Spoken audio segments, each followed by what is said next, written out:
this is my stepping stone into being strong, into understanding that food is fuel, and to knowing that like my macros are my macros and I am going to eat them because they make me feel good, they make me look good. And I think you really helped me mentally in that aspect.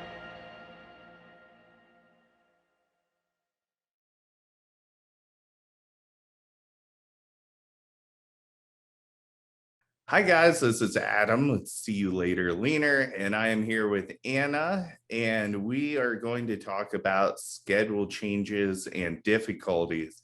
Now, um, how many shows have you done now, Anna? I'm trying to remember. Yeah, so I've done 3 shows. My very first one was in 2018, and it was the Nicole Wilkins.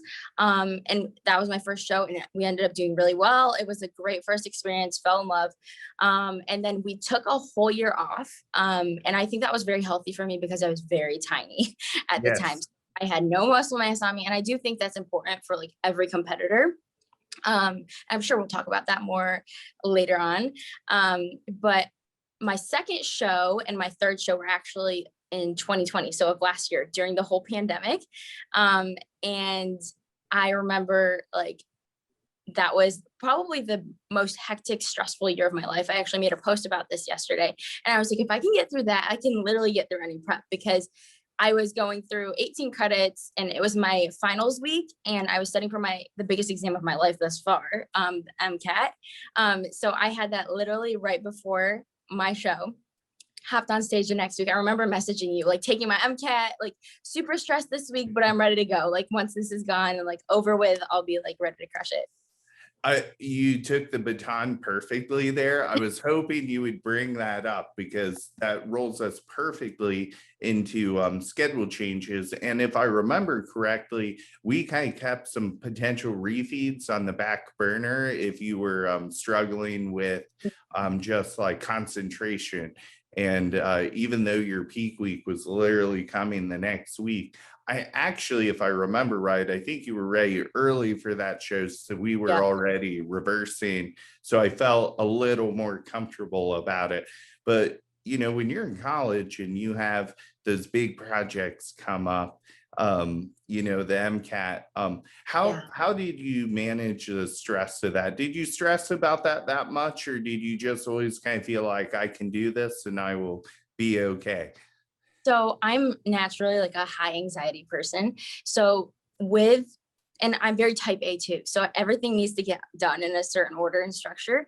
So something for me that worked was like honestly, like as sad as it is to say, like sleep was kind of the first thing to go, but like not in the worst way possible. I would just get up super early, stay up later nights, just making sure everything was prioritized because I want to make sure, school was like everything was done at 120%. And like that's what I feel like about competing is like it shouldn't take away from your lifestyle. Like yes, it can get hard at sometimes, but like if anything, it should be like an asset to your life. Like I love the grind. It gives me structure to my life. So I just get up at 5 a.m., do my cardio, and then study and then train and then study some more. So I would even catch myself doing flashcards like when I would get my steps in or like warming up on the treadmill.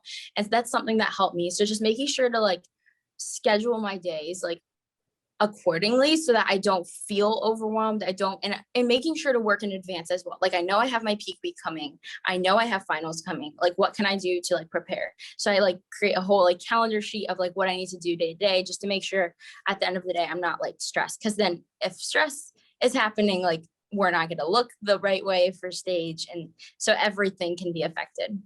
Absolutely. I had one more question on this one. Did you have like worst case scenario thoughts? Like, you know, school obviously always has to come first. So just like you said, I'm 120%. So if you felt like you were going 80, would you have been like, the show has to go, we will find another one just a couple weeks later? Or was that even an option for you? So I don't want to say that was an option. I'm more like it's happening like regardless because I'm so like we're doing it. But that's just me being stubborn. If worst comes to worst, like thinking about it now, like as upset as I would have been, because I feel like if I did fall short, it would have been because of my own like lack of responsibility. It wouldn't have been like anything else. Like, so I would have pushed back the show because of the stage will always be there. Like my future, my career, my grades, like that's a one-time shot. Like as much as I can repeat courses, like don't really want to do that. So if worst came to worst, like I would have postponed it and made sure that I was perfect for stage and perfect for school. And like it kind of worked in our favor sometimes last year because we had the epidemic. So we had my show pushed back actually. Mhm. So sometimes, I mean, that never happens, but that Right. happened. So that gave me like an extra buffer to like plan accordingly. And I would say like our best package, because I was less stressed, was my third show, which was the second one last season. And that's when we said like we were ready for nationals. Yep, I like it. Well, thank you guys so much for watching. We'll go ahead and record our next episode next.